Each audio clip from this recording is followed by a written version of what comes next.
Hello. Okay. Yeah, my cat is with me now. He was sleeping before, but came over. Also, I opened the windows because I'm just hot. That could make stuff a bit more noisy, but I'm not sure how noisy you can be on like a Sunday to Monday night, but I guess we'll see. Chapter 4. Glasgow. Only once the train is a good distance out of London do I finally begin to relax. As I had feared, Ava had been watching the comings and goings at the station. I saw her as I was going on the platform, but I was inconspicuous enough to pass next to her without being recognized. I'm almost certain that I managed to get on the train without her seeing me, but I'm sure she wasn't alone. Sorry, I can't have a notification in my view and just not attack it. Okay. If one of her collaborators spotted me, then she knows my destination. To be on the safe side, I think that it's best to assume that it's only a matter of time before she follows me to Glasgow. I try to organize my thoughts. My present situation is pretty awkward. The train that Ulysses has left isn't easy to follow, and it seems to be pettering out as I press on. Then again, if he was being pursued by Eva's organization too, I can understand he would have tried to keep as low profile as possible. I hope that this author, Pullman, will finally be able to tell me more about the record if I do actually manage to find him. For the time being, all I've been able to scrape together are rumors and various contradictory stories. It feels like I have more and more questions and no answers. I clutch my handbag with the record inside against myself and close my eyes, hoping to sleep a little. After visiting 2 capitals, finding myself in a more modestly sized city like Glasgow. I'm sorry, my cat is so distracting. It's like a breath of fresh air. He's cleaning himself because he, literally, I woke him up by going out of the room. Or rather, sparked his attention, so he stood up and wanted to go after me. So now he's just doing it cleaning, but he's doing it while sitting on me. I can't show you without disturbing him. I can try to make a photo of it, though. It looks like he doesn't have a neck. After visiting 2 capitals, finding myself in a more modestly sized city like Glasgow is like a breath of fresh air. The central station is right in the town center, which I cross on foot, frequently stopping to ask passersby for directions. After a bit of wandering through Glasgow's pedestrian streets, my steps bring me to an old building. I enter the ground floor to find a small room full of mismatched furniture. The log fire blazing in the fireplace gives off a pleasant warmth. A long counter stretches in the width of the room at the end. A Mediterranean-looking man seems to be absorbed in carefully preparing a basket of fresh vegetables, probably a famous Yorgos. The rest of the place is almost deserted. Considering the time, it must be the period of quiet between the lunch and evening services. Hey. As I approach him, the man looks up and welcomes me with a wide smile before gabbling something in broken English, with a curious mix of Greek and Scottish accents. Taken by surprise, I try and bonjour. Yorgos replies in French with a strong Greek accent. Oh, bonjour then. You are French? Yes. Tell me, what can I do for you? I was sent by Alan. Alan O'Reilly suggested I come and see you. Alan? That's funny. One of his friends came by the restaurant not so long ago. Well, that's exactly why I'm here. Oh, you know Ulysses? Yes, he's a friend. I'm looking for him. I remember him well. He was just passing through. Okay, I know I know why she says a friend, but like, you make it sound so extremely sus when you just say, he's a friend. Like, just, like, be more confident. Just call him, he's a friend. Just lie to people. I mean, well, not lie, but like, you know. Just like, make it believable, please. I remember him well, he was just passing through. Yorgos wipes his hands on his apron and holds the right one out over the counter. Yorgos. I shake it. Alice, nice to meet you. So tell me, Alice, what do you want to know? Do you know what he was doing here? As I said, he was passing through. He asked me where he could lodge cheap. Did he by any chance mention an Arthur Pullman? The steady clacking of the knife on the chopping board stops for a moment as Yorgos tries to recall the details. Yes, a radio presenter, is that right? That's it. Did he tell you where he thought he'd find him? No, I'm sorry.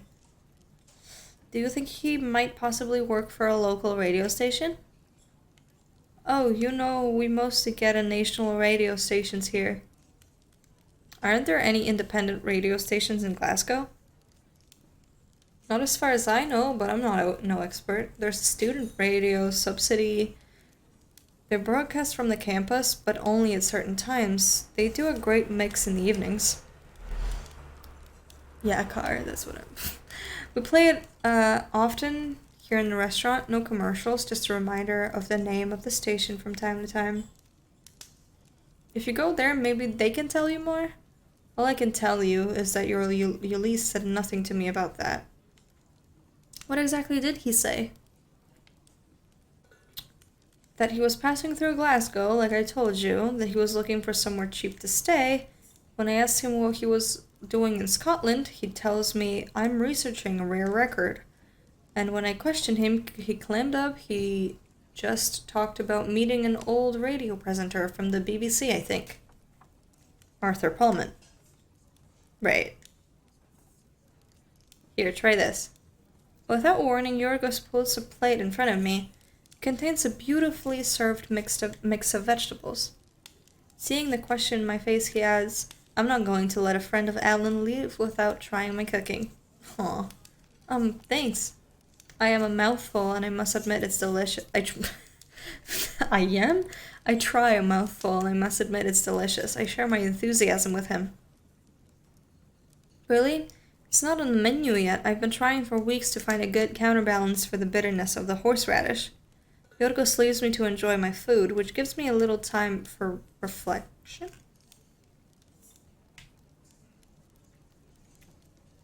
Yeah. On the one hand, I've got the start of a lead with a student loan student radio station. On the other hand, Yorgos had stressed that Ulysses was just passing through Glasgow. He's confirmed the name of Arthur Pullman, but I'm not any further forward on where the man lives. And I can't imagine a former BBC presenter broadcasting on a student radio station. Yeah, but they might know him, that's the thing. Unfortunately, I can't really think what else to do except to cling to the hope that someone there will know where to find this Arthur Pullman. Exactly, unless... If I can't find a solution in the present, perhaps by revisiting past. I instinctively slip a hand in my handbag to reassure myself that the record is still there. The trouble is that I still don't know how to use it. I don't want to find myself stuck in a reality where I've lost someone dear to me like Enzo. Then again, I'm already in an alternative reality. My normal life, the future that I'd believed was all mapped out, all of it has been erased. But do I truly want to go back to that life? I chat with Yorgos as I finish my plate. He tells me that he met Alan in Paris when he was a student. He had been a waiter in the restaurant where Yorgos worked. Yorgos makes me a coffee, and then it's time to say goodbye. Apparently, it's completely out of the question that I pay anything. I thank him warmly for his hospitality, Then I tried to decide between asking for directions to the university or asking where I could find a record player to listen to for the record. That's so interesting. Like we have no idea. You weren't in a place. What? I mean, the record is interesting, but we also know that like it just keeps you going further and further. I don't know. But okay, let's see. I want to know how the record works. I asked Yorgos if he knows where around here I could listen to a vinyl record. He tells me, for want anything better, about a record store not far from the restaurant. Then I step out of the pleasant warmth from the fireplace to brave the chilly Scottish drizzle.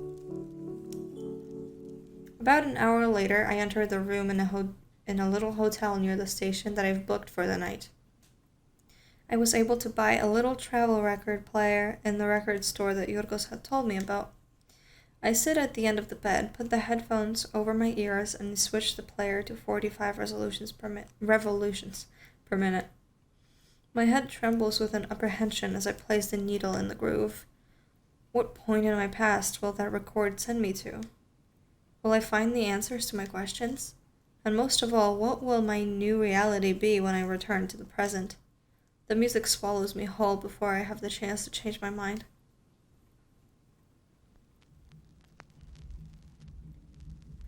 A percussion intro. I try to focus on Ulysses. How he looks, his voice, his laugh, his smell. The walls of the hotel room begin to resonate, to distort and stretch. The air blazes with iridescent particles, shimmering. Then the world implodes, and I am somewhere else. Time collapses, fragments of the past, moment space, years in between, chaotic mess, memories as grains of sound in the everlasting now. The time we met, you saw me first. We talk, we listened, your life and mine. How did I forget about all that? It splits, time folds. I mean, the thing is, I don't know what her past is like, but she should just know to, like, follow whatever happened.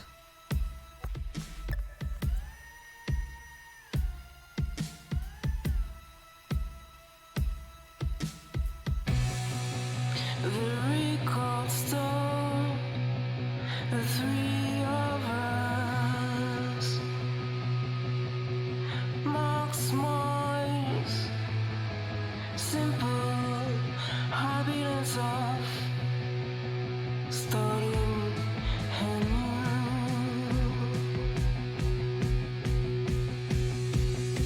Yeah, because that's their first meeting, right? Again, I focus on the autumn heart, the nucleus of Unless it what isn't. we were.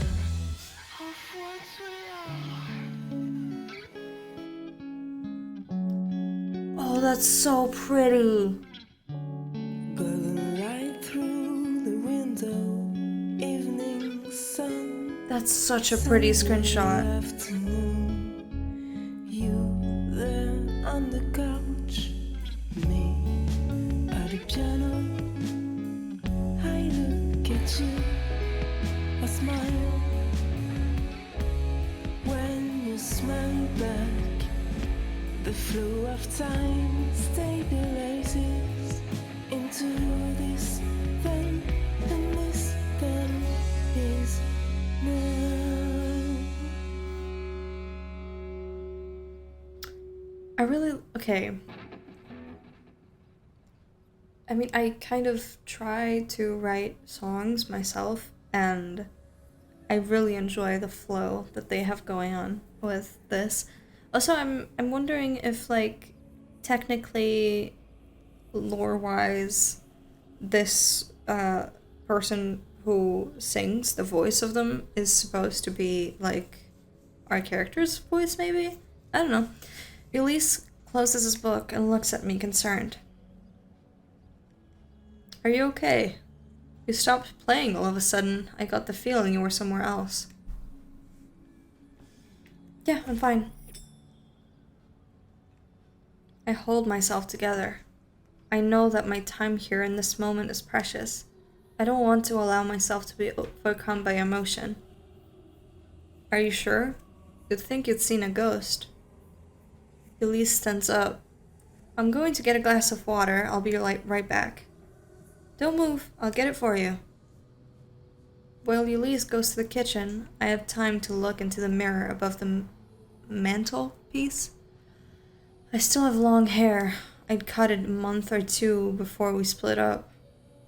Which tells me that we're probably sometime in the summer before our breakup. We're still happy back then.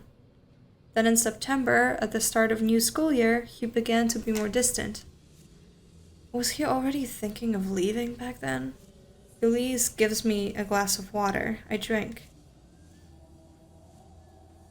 He sits down on a coffee table facing me and puts his hand on my thigh. Better? I nod. Thanks. Put the glass down on the piano. My time is short. I have to get to the point. It will probably sound strange, but do you know where I could find Arthur Pullman? Arthur Pullman? A radio presenter who played old records in the 90s? Yes. It's funny, there was already a short article about it. Wait, but it doesn't make sense though, cause like, I mean, this is what, 3 years before the current events, and we know that like Arthur was in BBC earlier.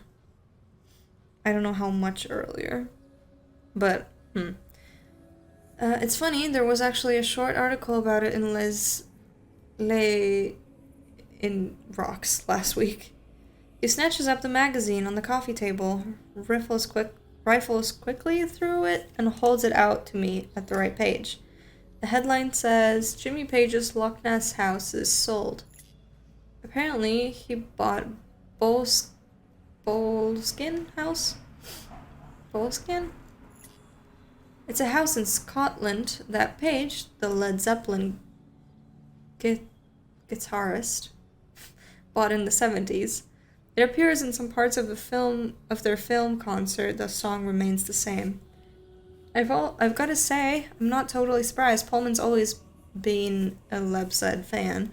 He played a lot of their live footage on his shows. I put the magazine down next to me. I'm on the piano stool. I hope I'll remember all this information when I get back to the present. I didn't know you knew so much about this stuff. It's because of Mark. He's a big fan of the guy. He's got cassette copies of almost all the shows. If you ask me, some of his mixed choices aren't fantastic. Frankly, playing Ultimate Spinach straight after the Garden of Earthly Delights from the United States of America, it's almost tasteless. As for his almost fanatical infatuation with Chelsea Girl. Anyway, all serious musicologists agree that Desert Shore is undeniably Nico's best album. Elise. Why not mention the Marble Index while we're at it, insisting on being original no matter what?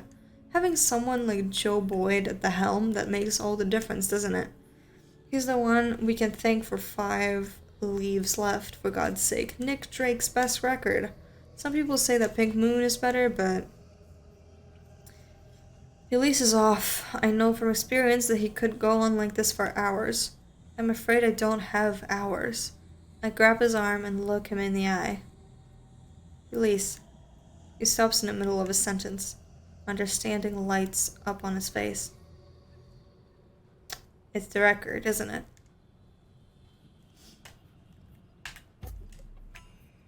Yes.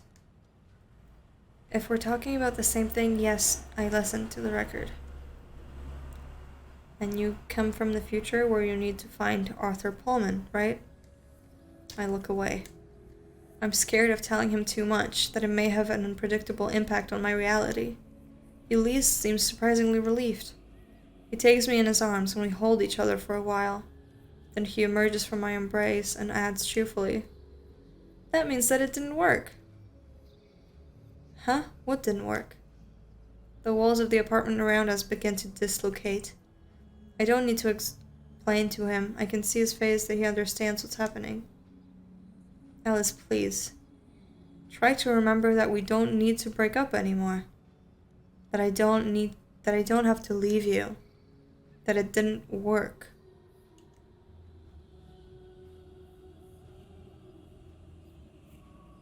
What?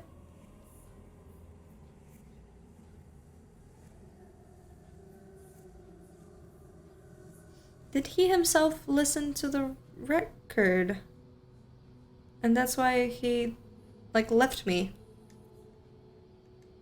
We don't need to. What do you mean, Ulysses? It's too late. Once away, I'm carried away by the flow of time to the rhythm of the song. Time collapses, fragments of the past.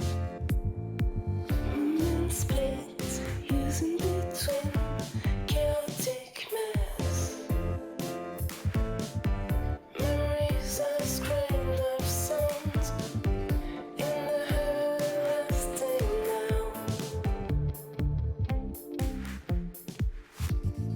Everything changes. I shed the remnants of my whole skin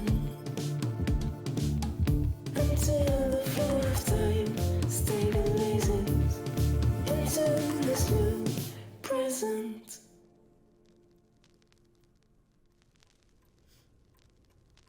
I'm seated in a leather armchair.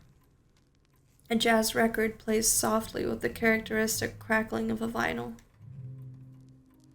I don't immediately notice the older man who is watching me, surprised, from an armchair which matches the one I sit in. What I do, however, notice is that I'm certainly not in the room, in the little hotel near the station in Glasgow. I look down. I'm wearing a very short dress and thick berry red tights. My nails are painted bubblegum pink. My hair is shorter, probably around my shoulders, and I think I can glimpse a strand of bright pink out of the corner of my eye. The man facing me clears his throat to get my attention. Oh, I'm sorry. I spaced out there for a second. You were saying? The man gives me a mischievous chuckle. Good try, but you'll have to do a bit better to explain why you've just materialized in my office. He speaks with a calm, almost melodious voice, with a profoundly British, slightly drawling tone that one usually associates with the aristocracy. Pullman, Arthur Pullman, nice to meet you. I'm Alice. I've been looking for you for some time, Mr. Pullman. Please call me Arthur, or Art if you prefer. He leans forward and holds out his hand. I shake it. I suppose that you've listened to the record, have you? Believe it or not, but after all these years, that's the first time I've personally witnessed a realignment, and I'd like to thank you for the experience. Someone knocks on the door. Come in. An elegant-looking middle-aged man pushes open the door and places a tray with a steaming teapot and 2 mugs on a side table. He doesn't seem surprised to find me here. I thought you might like a cup of tea. He walks over to Arthur and plants a quick kiss on his lips. Right, I'll leave you to talk. Thank you, David. David leaves the room. As you see, for my partner, your presence here is perfectly normal. Arthur pauses for a moment, thinking. Now, I suppose that after all the efforts you must have gone through to find me, you no doubt have a lot of questions. Fire away.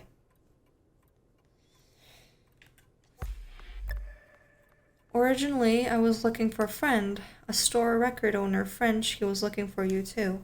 His name is Ulysse. Have you met him? No, I'm sorry. I can't say I have. Really? I was sure he would have found you. I assure you I would remember. Like you, and probably like him, I'm not affected by a realignment. Wait, but then, well, Ulysse said that they didn't have to break up, so aren't they technically together in this reality? That's the second time you've used the same term, realignment. What does that mean? How can I explain this simply? Let's say it's one of the possible effects of the chorus. The chorus? Yes, the choir of the gods, if you prefer. That's what we call the vibration on the record during the joining time.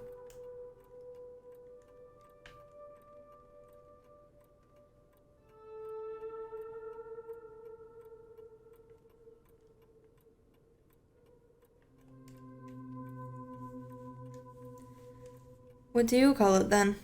I shrug. I don't know. I just say the record. Arthur smiles. Yeah, that probably makes more sense.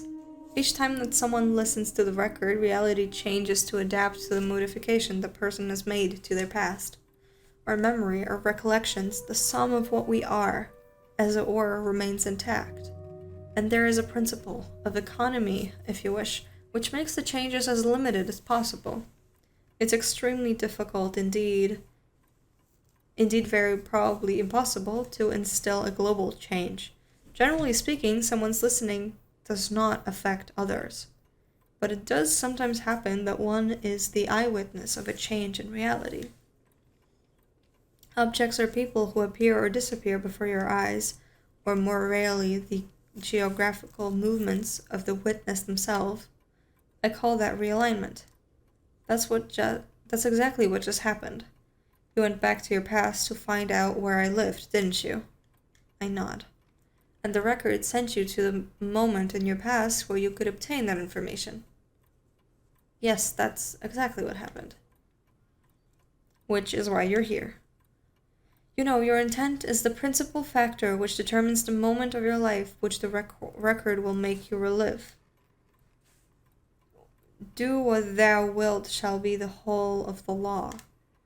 The reason I saw you appear in my office a few moments ago. But how do you explain that you were aware of my sudden appearance when your partner reacted as though nothing odd has happened? I don't really have an explanation. Or at least, I'm not prepared to suggest something I'm not completely sure about. Nobody truly knows how it all works. Generally speaking, the person who's heard the chorus is the only person who's aware that reality has changed. I think back to Mary and Robin, that explains that they had no memory of Jean-Baptiste. Perhaps they simply had the good luck to be in the same room as you at the moment of realignment. As for David, he simply wasn't present for that quite singular occasion. For him, you probably arrived at bluesky earlier, entering by the front door, then we shut ourselves away in my office to talk.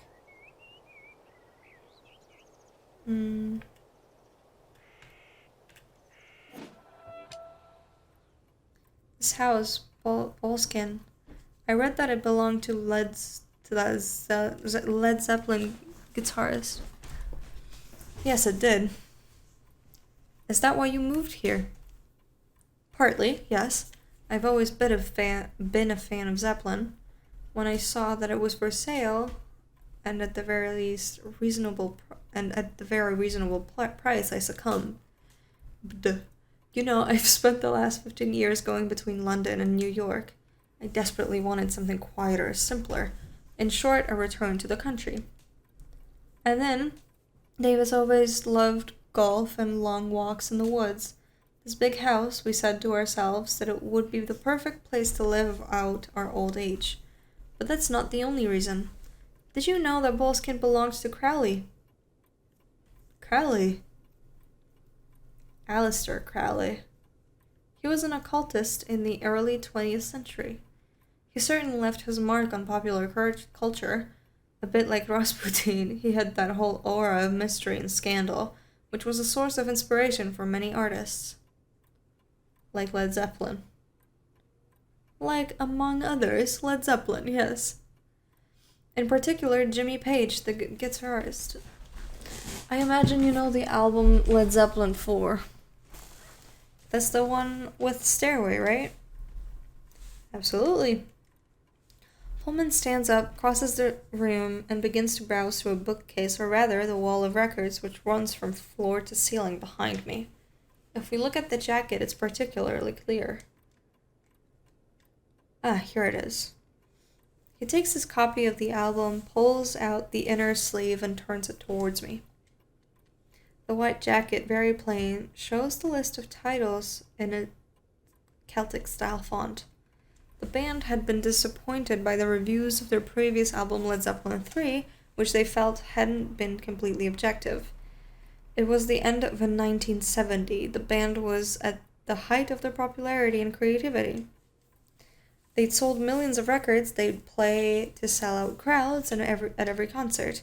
The label gave them pretty much carte blanche. To respond to the critics, who they believed had been unjust, they decided that their next album would be released with no title, without any mention of the name of the band or its members on the sleeve. Page suggested that each member of the band chose a symbol to represent them. He points at the vaguely Celtic? I think it's Celtic. Symbols printed above the track list. Which do you suppose is the one that Jimmy Page chose?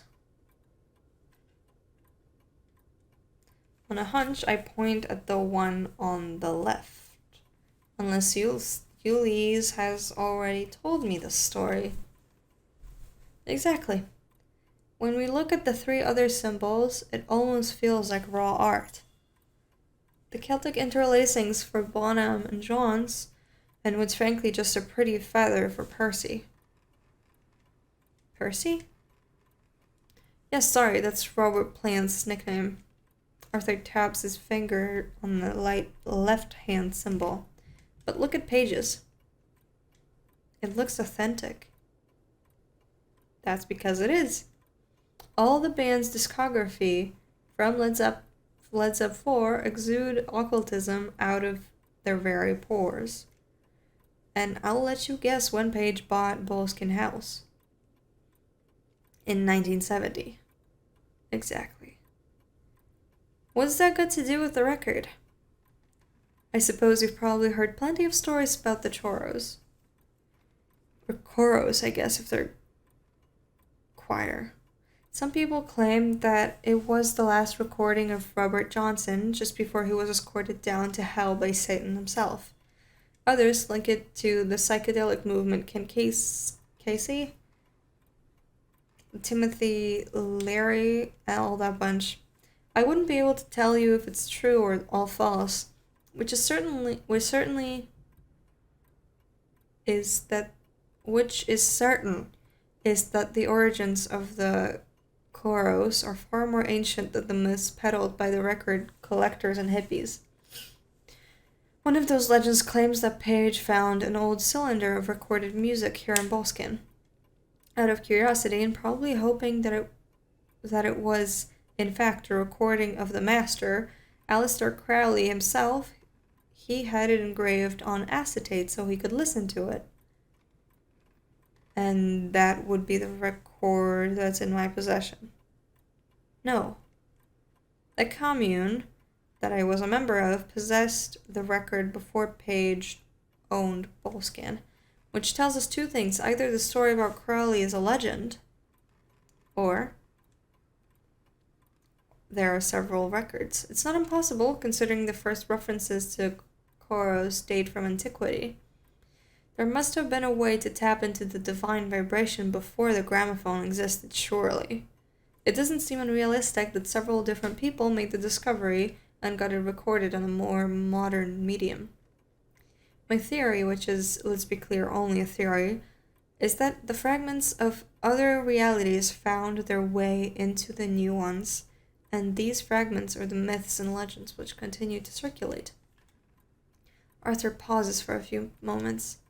However, you said the record that's in my possession. Yes? You should say the record that was in my possession. I suddenly realize that I haven't checked if I still have the record with me.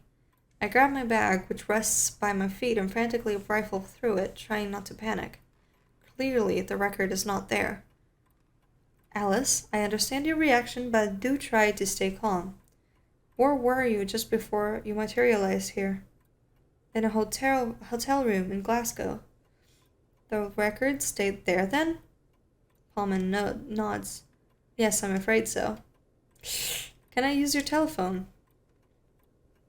I tell myself that the chances of me finding it are slim, but I have to try.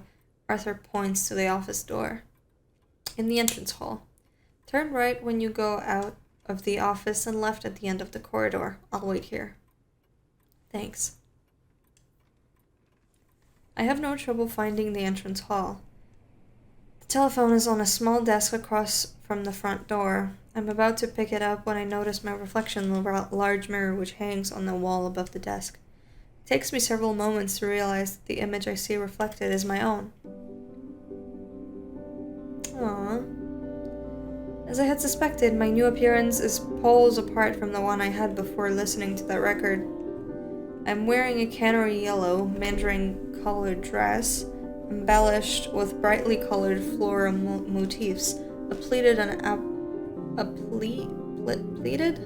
apple green jacket, and to top it all off, bright red opaque tights. Teamed up with my new hairstyle, a fuchsia pink bob with thick, straight bangs, I look like a popsicle. I guess that in this new reality, I've allowed my liking for pop music to be liberally expressed.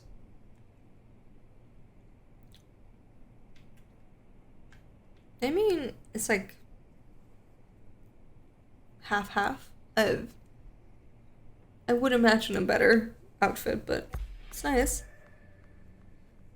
It will probably take me some time to get used to the boldness of these style choices, which I will now have to do, but I find the idea of living within this new version of myself surprisingly attractive, even almost self-evident. I tear away from my reflection and pick up the telephone before realizing that I don't know the number of the hotel. I rummage in my bag and I'm relieved to pull out a crumpled bill from my night in the station hotel in Glasgow. The number of the hotel's switchboard is written below the address. I explain my situation to the receptionist. She tells me that no, I've forgotten nothing in my room, which I checked out of the day before last. I insist. She tells me that actually a woman had come to the hotel in the afternoon and that she'd asked to get back a vinyl record, which had been forgotten in the room number 23. The room hadn't been let for at least 2 weeks, but at the woman's urging, she finally agreed to check. She had been astonished when, in fact, there had been a vinyl record on a little travel record player in room 23. She confirms that, yes, of course, she let the woman take the record, that she's sorry, but I had been in room 17, that she couldn't have guessed that the record belonged to me, and actually, on that subject, she'd like to know how I managed to get into room 23. I tell her that it's not important. However, if she could tell me the name of the person who reclaimed the record, that would be great. What's Ava? She tells me that she hadn't thought to ask her name, but that it was a woman middle-aged with white hair and wearing a dark pantsuit. Pantsuit. I thank her, hang up and hiss Ava between my teeth before the handset is even resting back on its support. Then I return to the office. Pullman has changed the music in my absence. He's smoking a cigarette by the window while he waits for me. Oh, excuse me. He stubs it out in the ashtray left on the exterior windowsill. David's forbidden me from smoking inside. We've compromised on this. David is my boy. I'd love to quit, but I'm afraid it's rather late for this old dog to start learning new tricks. He sits back down behind his desk. So? I'm afraid someone already got the record. Let me guess, a woman in her 40s answers to the name of Ava Lawrence, am I right? Do you know her? Arthur lets out a sigh. Oh yes, I've known her since I was a child, but I haven't seen her for more than 10 years.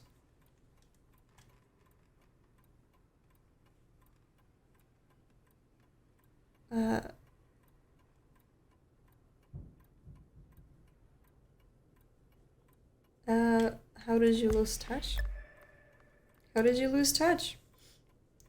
I left the, let's call it a commune, where she was born, when she was still a young woman. I haven't seen her since the beginning of the 90s, or even longer, depending on which reality we're talking about. I was, let us say, quite close to her father, Ernst Lawrence. Pullman breaks off and stares out of the window, his gaze far away for a minute. Anyway, I'd have preferred that she hadn't got her hands on the record. To be perfectly honest, I suspected that I'd hear from her again sooner or later. Someone knocks on the door. Yes? Art, dinner will be ready soon. I assumed you'd be staying at the manor tonight, Alice. I've made up a guest room for you. You did quite right, David. Alice and I still have a lot to discuss. We'll pick this up after dinner. Oh, thank you.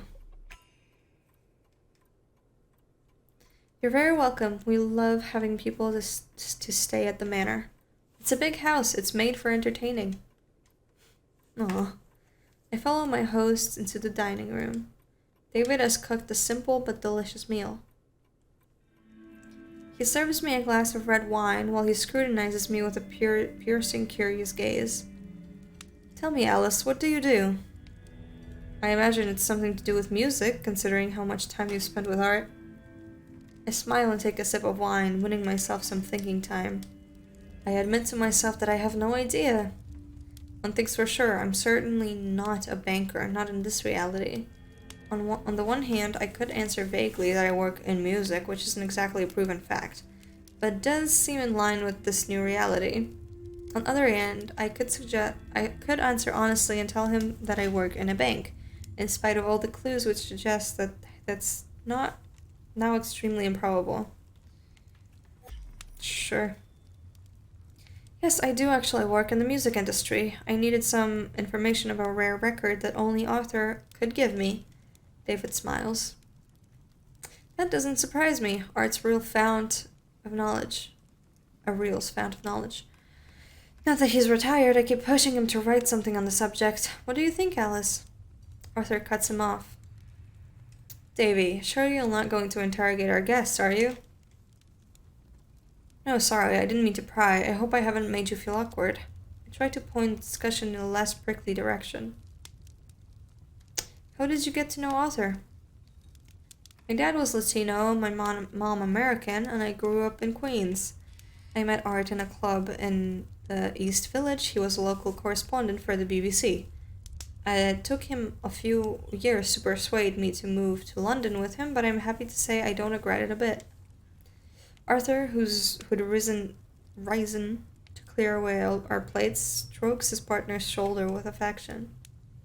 Cheese or straight to dessert? David gives me a winning smile.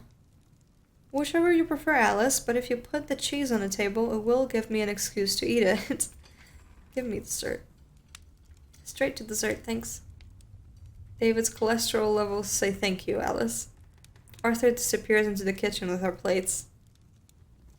Art never talks about his youth. I really think that's a shame. He had the chance to see the biggest bands of the 70s. He's got some incredible live recordings. Arthur returns with a bowl of fruit salad and dessert dishes. Did you make her listen to the festival, to your recording of Miles at the Schaffer Music Festival? Art manages to capture the last concert of Miles Davis's electric period. It's truly incredible.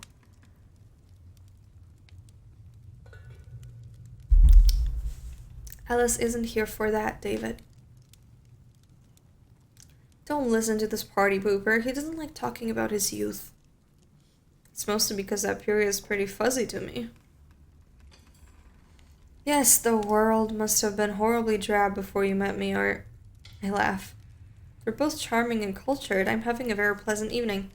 We talk about music, about everything and nothing. Arthur tells me about his radio show on the BBC and his life in London in the 90s. By the time we get to the coffee, it's already quite late. David excuses himself and goes to bed, but not without first showing me the way to my room. Then Arthur and I go into the living room to continue our conversation. It's a cozy room. There's an old stone fireplace with 2 leather armchairs and a couch placed in front of it. Arthur puts a log on the hearth while I take a seat in one of the armchairs. Can I get you a nightcap? Cognac, whiskey? I'd prefer something a bit lighter. Arthur pokes around in the bar. There's a bit of port, will that do? Perfect, thanks. He leans back at ease in the armchair. I take a deep breath. There's something bothering me.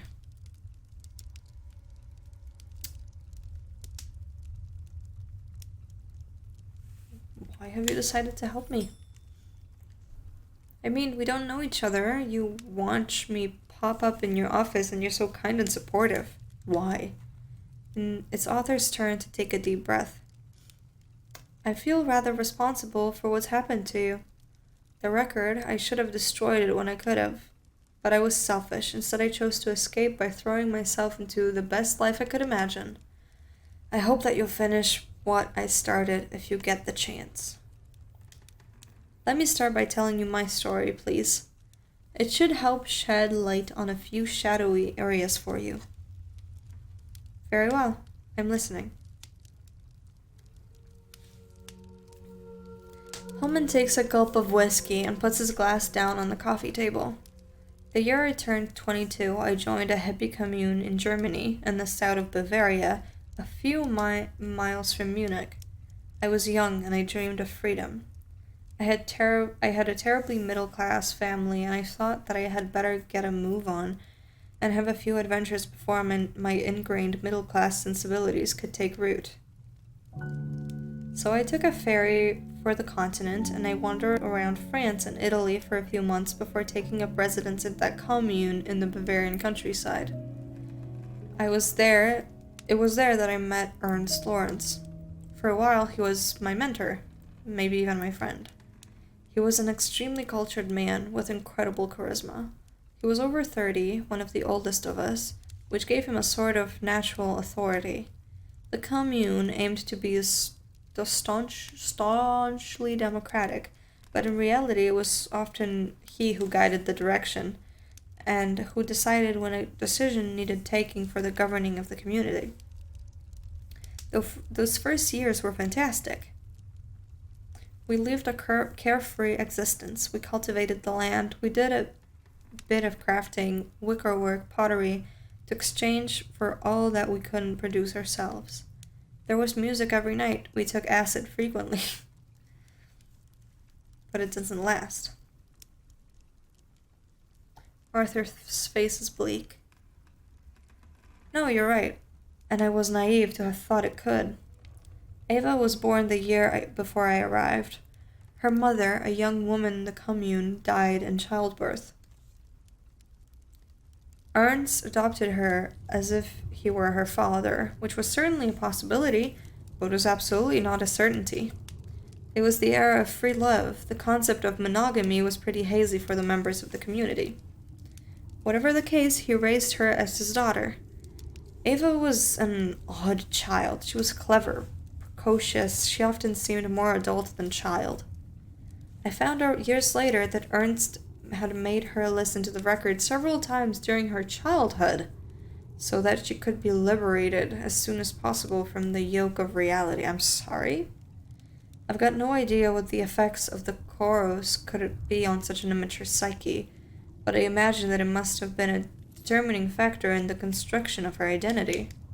Yeah. How did the record fit in all this? Oh, it was always there, right from the commune's beginning. It belonged to Ernst originally. He never wanted to reveal where it came from. I think his father had discovered it in some way or another and had engraved it engraved on acetate.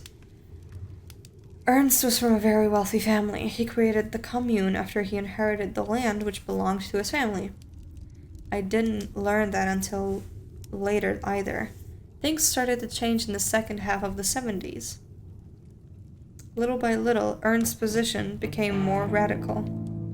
It was insidious, but the commune began to change gradually into a quasi-religious splinter group. The enchanted interlude of the hippie era was ending, and not just in our community. There had always been arrivals and departures in the commune. Then there came time when, without us noticing, the tide changed. The departures became more frequent than the arrivals. Can you tell me more about that time? What do you mean a quasi-religious splinter group? I don't like the word sect, but that's exactly what it looked like, yeah. Little by little, Ernest became a guru, and we were a handful of the diehards from the outset who hadn't left the commune. The people who joined us afterwards, they weren't of the same caliber as the early residents. I probably should have left then, but to be completely honest, I believe I was petrified at the idea of reintegrating into society. It was during those years that Ernst revealed the existence of the record to me for the first time. I think only the closest and most devoted members knew about it, even at the start of the commune. I heard the chorus for the first time in 1981. It was an incredible experience, as it was for all the initiates. I relived the times in the first years of the commune, moments of simple happiness in bygone days. For a very long time, I had no idea that the chorus allowed you to change the past. Ernst needed me to manage the day-to-day organization of the commune, and that suited me to a T. By 1985, there were only a handful of yearly residents left. There was Ernst, his daughter Eva, 3 other followers, and myself. We moved into the great Lawrence family mansion. I had become the de facto personal secretary of Ernst Lawrence.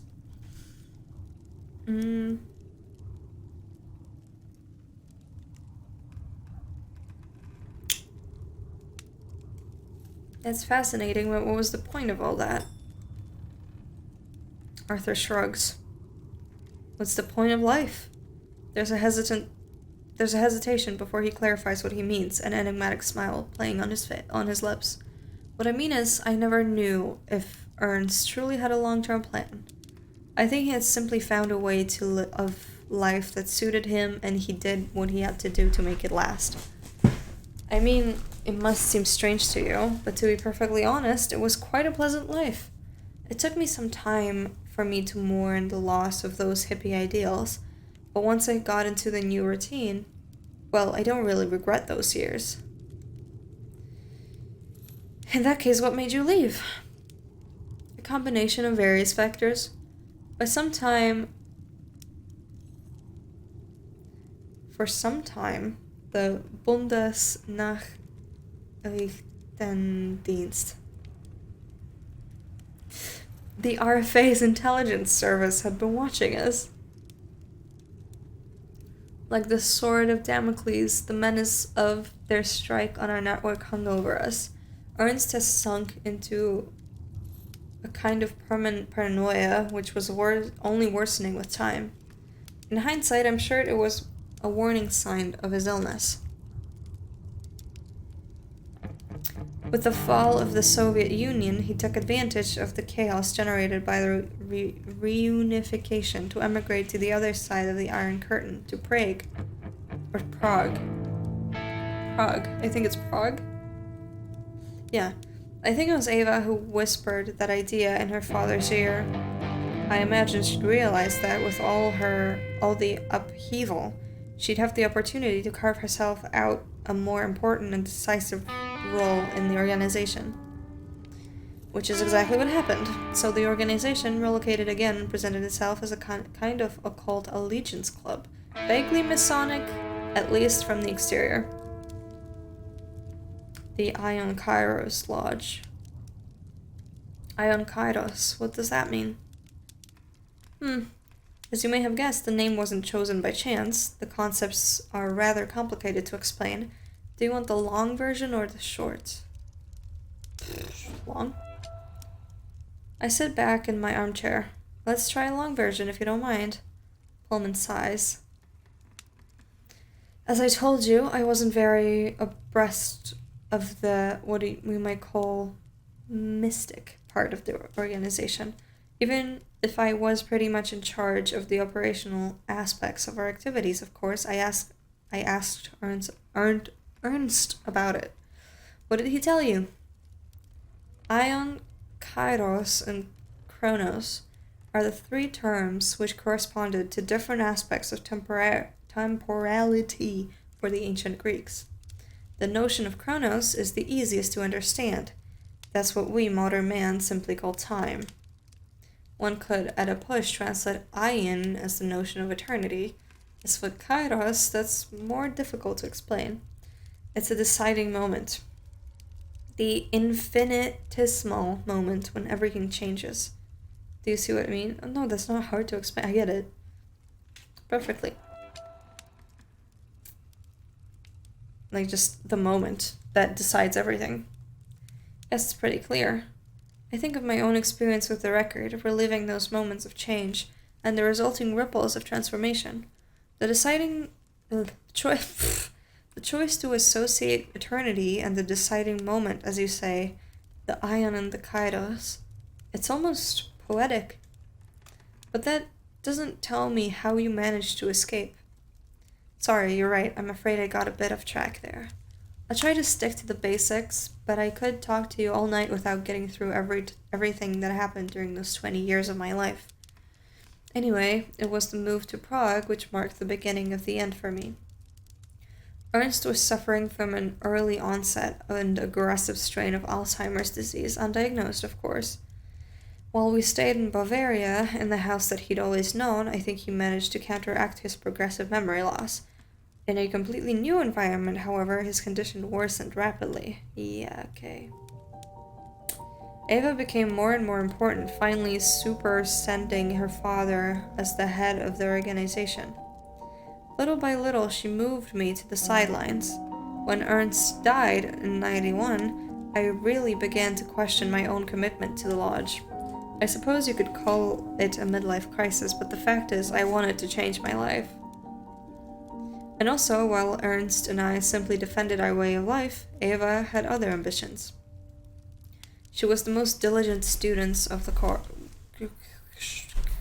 chorus, to which she had access all the time, unlike the other initiates who had only the chance to listen to the record during special ceremonies which were organized twice per year. What were Eva's plans? She must certainly have had a vision when she took charge of your organization, right? Oh, I wasn't completely in their confidence when, even during Ernst's time, but it became worse when Eva took the reins of the lodge. What I am sure of is that, yes, she had plans and ambitions, and that record was necessary for her to realize them. However, I don't believe that even the most initiated knew the full scope of her plans. She was fomenting? You're familiar with the saying, divide and conquer. That's exactly how Ernst and Eva functioned. But without Ernst's reason and wisdom to curb her, I was afraid that Eva would drive us to lose everything. It had already been long time since I felt I belonged in the organization, but after Ernst's death, there was nothing more to keep me there. So I used the ceremony of Chronos in spring of 1991 to change my past. And without knowing, I managed to break the rules and move the record out of Prague. But you told me that the record couldn't be moved geographically while being listened to. There's a loophole to that rule. Let me explain. Having spent most of my adult life in the commune, then in the Lawrence home, the Koros systemically sent me back, give or take a few years, to the same place. Ugh. I had very little maneuvering room to change anything in my past. This time was no different. What was different, however, was that I was desperate. I realized that I couldn't escape by changing the moment the Koros had sent me to, so I listened to the record again in the past. Oh! This time the record took me to London before my departure for the commune, which gave me the opportunity to decide not to go. And when you came back to the present, you were a radio presenter on the BBC? Exactly. Not only did I find myself sitting on a treasure trove of live recordings of all the great bands of the 70s, but also I was in a relationship with a charming, funny, cultured man who you met earlier. On the one hand, this time, the change the Koros had wrought on my life was radical, and my new life had almost nothing in common with my original reality. But on the other, I was free, and I've never regretted my decision. What happened after? I suppose that Ava must have tried to find you. Oh, yes. It was hardly difficult to find Arthur Pullman, radio's presenter on the Great British Airwaves. She came to see me in London maybe 1 month after my departure. At that time, I had no idea that the record had disappeared. When she realized that I didn't have it, she left me alone. She had nothing more to gain. I understand, she had nothing to gain from messing up your life. Exactly. And well, I've known her since she was born. I tell myself that somewhere deep down, maybe she still has a tiny little bit of affection for me. Either way, despite all of our failings and shortcomings, the Lodge remains the successor of the hippie ideal. And those are the values that Ava was raised with. I'm fairly certain she would always choose a non-violent option if she could. Anyway, there it is. You know what came after. There's something I don't understand. What happened to the record? I think it materialized in a place where I listened to it again in the past, while I heard the chorus.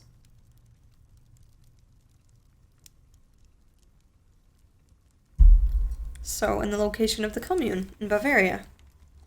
That's it. Ernst had wanted to sell the property when we moved to Prague.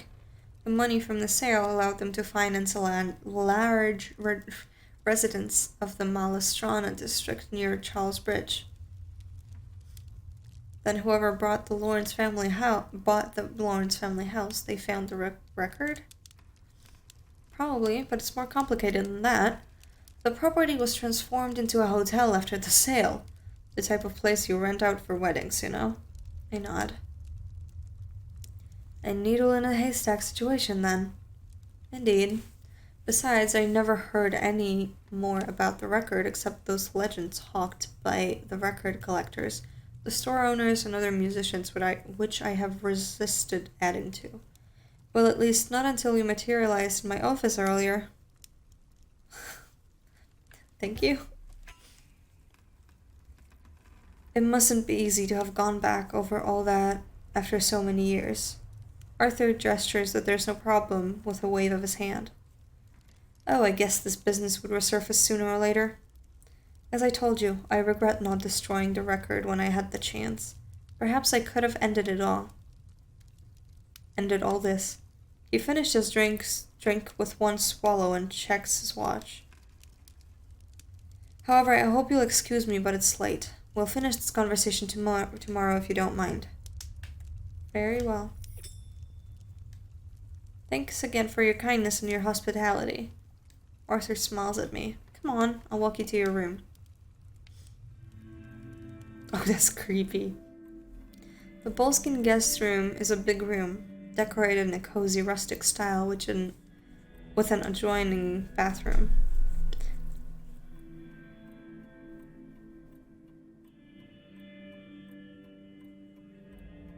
Little Mr. Kitty, what are you doing?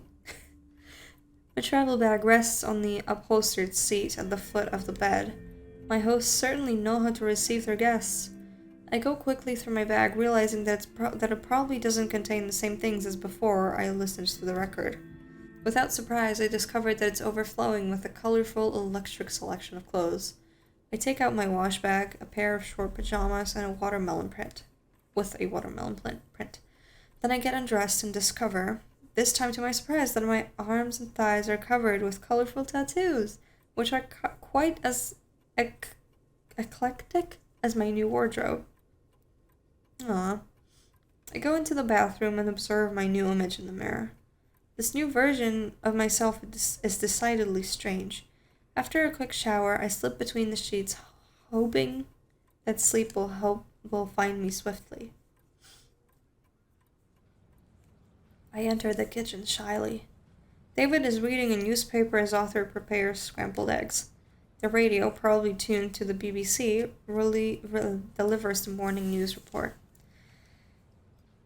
It's he who notices my presence on the doorstep. Oh, good morning. Alice, did you sleep well?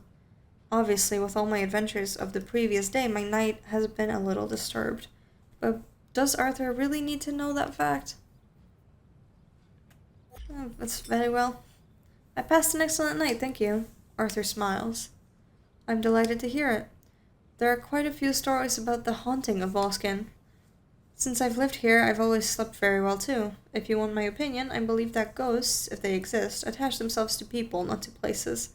Pullman is thoughtful for a moment, then abruptly changes the subject. Do you like English breakfasts? Do take a seat, please. I obey and sit down. David puts down his paper and picks up a coffee pot. Coffee? I hold out the mug in front of me. Yes, please. I've hardly had time to take a mouthful of this delicious rejuvenating nectar when Arthur places a plate of scrambled eggs, sausages, and baked beans before me, to which he adds 2 slices of toast straight from the toaster. We eat in silence.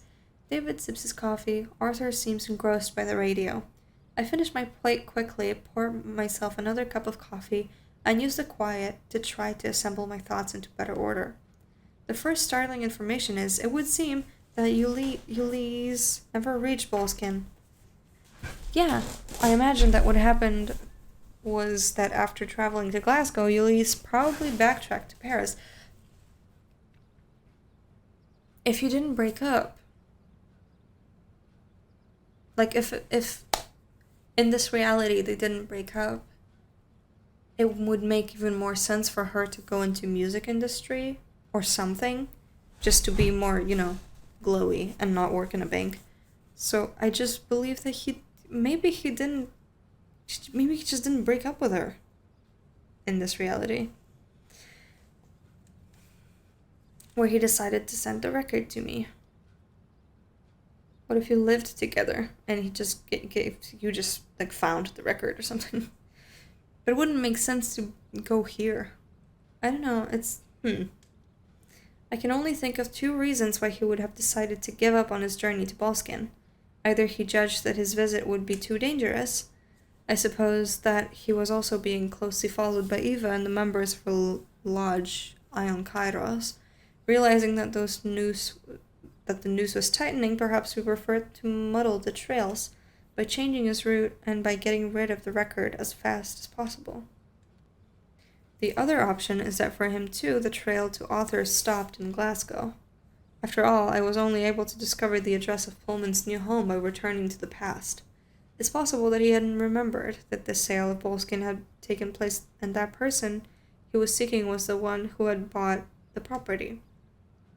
So he would have returned to Paris to seek out a new lead, and that Ion Kairos must have been caught up with him there. And he sent the record to me rather than let Ava get her hands on it. Which makes me even more mad at the idea that it's my fault that Ava was finally able to achieve her purpose. As for me, I find myself stuck in this new present, in this new life that I know nothing about. Does Patricia know about? Me in this new reality. What about Alan, Enzo? The other people who I've encountered during my journey? It's one thing for sure. If there's no way for this...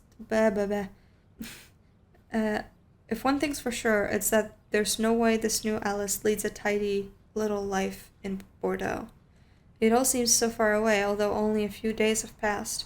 Arthur's voice drags me from my reflections. I'm going to pick up the post at the letterbox. If you'd come with me, Alice, it would be company for me, and it would give us the chance to finish our conversation. David's going up to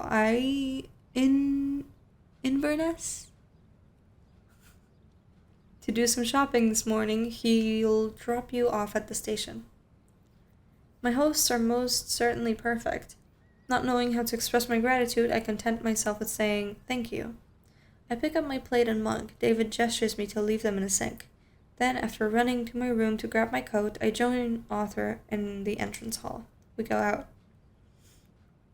Outside, the weather is cold and dreary. The green highlands landscape is enveloped by an early morning mist which hasn't yet lifted.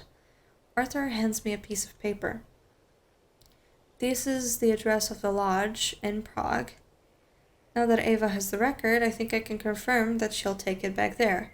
I'd like to do more to help you, but it's been 15 years since I severed my ties with that part of my life. You've already helped enormously. I don't know how I can ever thank you for your hospitality, for all the information you've given me about the record. Oh, there's no need to thank me. As I told you, I do feel rather responsible for what's happened to you. Holman points to the lane which winds away from the house. The post box is at the end of the lane near the road. We start walking. So do you know what you're going to do? What I'm going to do?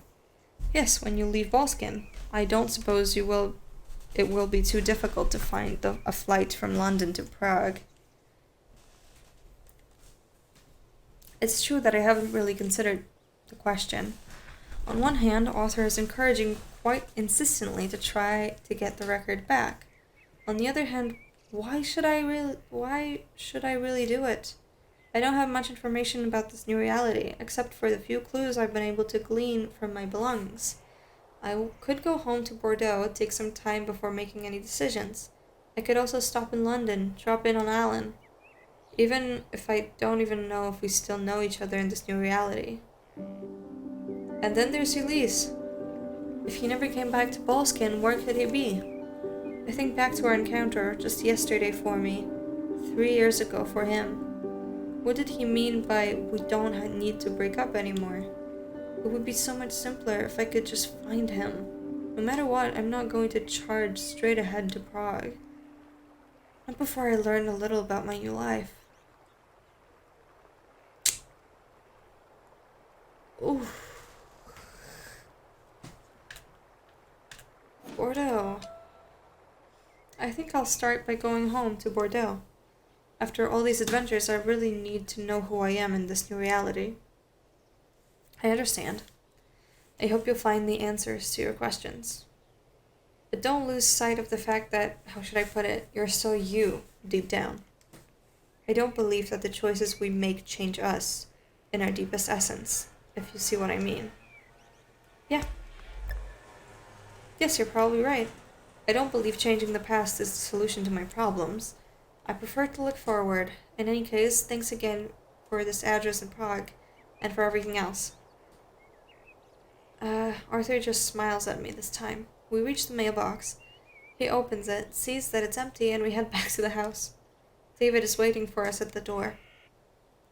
It would be a good idea if we don't hang about too long. I'd like to be back for lunch. And anyway, the earlier we get going, the less difficulty you'll have finding a train, Alice. I nod.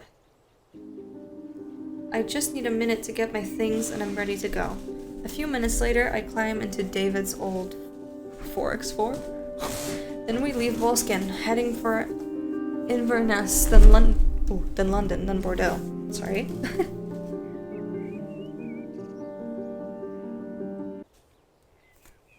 God, 2 chapters left. It was supposed to be 4 hours. We're at 4:15.